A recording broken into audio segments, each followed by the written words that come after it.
ಇವತ್ತು ಬಹಳ ವಿಶೇಷವಾದ ದಿನ. ಇದು ನನಗೆ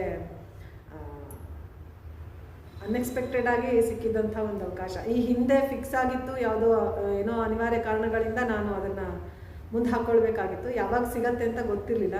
ಇವತ್ತು ನಿಜಕ್ಕೂ ಬಹಳ ವಿಶೇಷವಾದ ದಿನ. ರಾಮದೇವರ ಪ್ರತಿಷ್ಠಾಪನೆ ಆಗಿ ಇವತ್ತಿಗೆ 1 ವರ್ಷ ಆಯಿತು.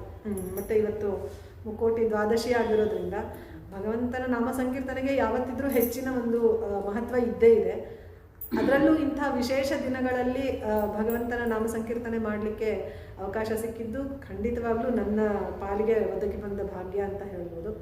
ಆಚಾರ್ಯರಿಗೆ, ಧನಂಜಯಾಚಾರ್ಯರಿಗೆ ಹೃತ್ಪೂರ್ವಕ ಧನ್ಯವಾದಗಳನ್ನು. ಮತ್ತು ಇದು ನಮ್ಮದೇ ಕುಟುಂಬ, ಆ ಕುಟುಂಬಕ್ಕೆ, ಪೂರ್ಣಪ್ರಮತಿ ಕುಟುಂಬಕ್ಕೆ ಮತ್ತು ನೀವೆಲ್ಲ ಬಂದು ಪ್ರೋತ್ಸಾಹ ಮಾಡಿದ್ದಕ್ಕೆ ನಿಮಗೆಲ್ಲರಿಗೂ ಕೂಡ ಹೃತ್ಪೂರ್ವಕ ಧನ್ಯವಾದಗಳು. ಯಾಕೆಂದರೆ ಕೇಳುಗರಿದ್ದಾಗ ಹೇಳುಗರಿಗೆ ಉತ್ಸಾಹ ಬರುತ್ತೆ.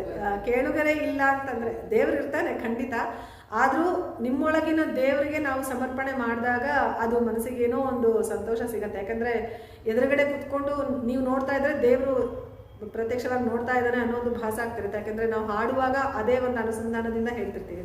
ನಿಮ್ಮ ಒಳಗೆ ಇರುವಂತಹ ದೇವರು ಕೇಳ್ತಾ ಇದ್ದಾನೆ ಅನ್ನುವಂತಹ ಒಂದು ಭಾವನೆಯಿಂದ ಹೇಳ್ತಾ ಇರ್ತೀವಿ.